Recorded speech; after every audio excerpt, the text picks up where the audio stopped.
하루아침에 새로운 기술이 등장하고 인공지능이 그림을 그리고 음악을 만들며 사람보다 더 빠르게 문제를 해결하는 시대. 우리는 지금 어디쯤 와 있는 걸까요? 그리고 이 변화는 어디까지 갈 수 있을까요? 당신의 뇌가 디지털화되어 클라우드에 저장되고 사고의 속도가 수천 배 빨라진 강화된 인간이 기술과 하나된 몸으로 우주로 나아가는 세상. 당신의 유전자가 수명 연장의 코드로 해석되고 로봇이 당신의 감정을 이해하며 곁을 지키는 미래. 이것은 더 이상 먼 미래의 공상이 아닙니다. 지금 이 순간에도 다가오고 있는 변화입니다. 특이점이 온다는 기술 발전이 기하급수적으로 가속화되는 이 흐름 속에서 결국 인간과 인공지능의 경계가 무너지는 특이점이 머지 않았다고 말합니다. 저자는 2029년이 되면 컴퓨터는 인간과 구별되지 않을 정도로 똑똑해질 것이며 2045년이 되면 인간의 지능을 수십억 배 능가하는 존재가 탄생할 것이다 라고 말합니다. 사이버네틱 몸을 입은 인간이 중력을 무시하고 걷는 모습, 나노봇이 혈관 속을 떠다니며 질병을 실시간으로 치료하는 세상, 그리고 인간이란 무엇인가에 대한 정의 자체가 바뀌는 미래까지. 우리는 누구이며 무엇을 인간이라 부를 수 있는가? 커즈와일은 말합니다. 미래는 예측하는 것이 아니라 설계하는 것이라고요. 지금 우리가 무엇을 상상하고 어떤 선택을 하느냐에 따라 다가올 세상의 모습은 전혀 다른 풍경이 될 수 있습니다. 언제, 어떻게, 그리고 왜 기계가 인간의 지능을 넘어서게 되는지 정면으로 답하는 특이점이 온다였습니다. 2024년 여름, 이상하게 길다고 느끼셨나요? 그건 기분 탓이 아닙니다. 1970년대 북반구의 여름은 평균 78일이었지만 지금 95일을 넘겼는데요. 조용히 그러나 확실하게 다가오는 미래에는 여름은 반년이 되고 겨울은 8주로 줄어든다고 합니다. 조금 이상한 날씨들 뒤에 숨어있던 기후위기의 진실을 정면으로 마주하게 만드는 책, 기후변화, 그게 좀 심각합니다. 저자는 말합니다. 지구 역사상 이렇게 빠르게 탄소가 방출된 적은 없었으며 인류가 산업혁명 이후 수백 년에 걸쳐 쌓아올린 시스템이 단 몇십 년 만에 스스로를 무너뜨리고 있다고요.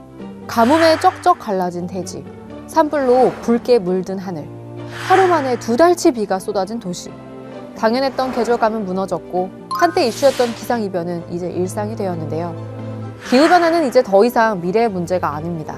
모기떼가 번식하고 전염병이 확산되고 시베리아 영구 동토층이 녹으며 지하에 잠자고 있던 메탄이 깨어나고 있습니다. 그러나 이 책이 주는 감정은 공포가 아닙니다. 끝까지 묻고 다시 희망을 찾는데요. 문제를 풀 마지막 열쇠가 아직은 우리 손에 있다.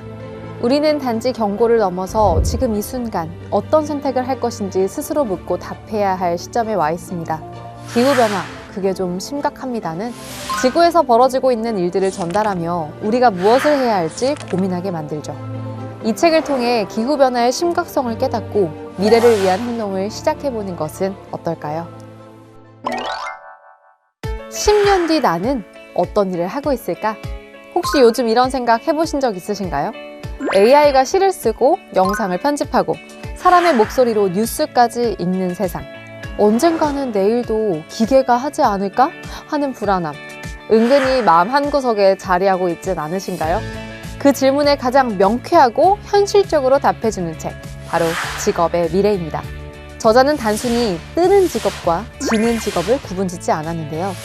AI, 자동화, 고령화, 기후위기 등 일자리를 둘러싼 거대한 흐름이 어떻게 직업 세계를 재편하고 있는지를 예리한 분석과 생생한 사례로 보여줍니다.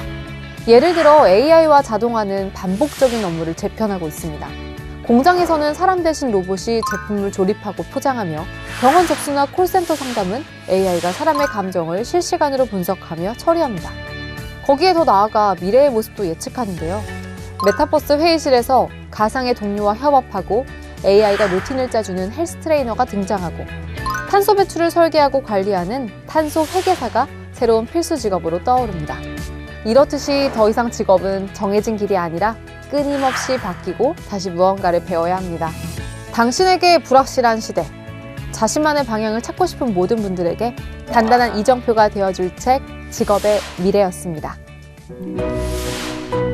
국회도서관과 함께하는 화제의 책, 첫 번째로 소개할 책은 아무튼 테니스입니다. 경쟁이 싫어 시작했지만 어느새 영하 10도의 날씨에도 라켓을 쥐게 된 열정. 책은 테니스에 푹 빠져드는 과정을 따라가며 실수에 웃고 한계에 부딪히고 다시 뛰는 삶의 리듬을 그려냅니다. 코트 위에서 배우는 건 기술만이 아니라 포기하지 않고 다시 시작하는 법이라는 걸 이 책은 조용히 말해줍니다. 다음으로 소개할 책은 인간은 왜 동물보다 잘났다고 착각할까입니다. 침팬지는 친구가 다쳤을 때 팔을 벌려 안아주고 함께 울기도 한다고 합니다. 공감이란 감정은 인간만의 것이 아니라는 이야기죠.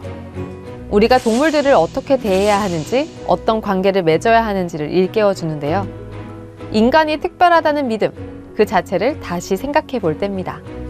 마지막으로 소개할 책은 재즈가 너에게입니다.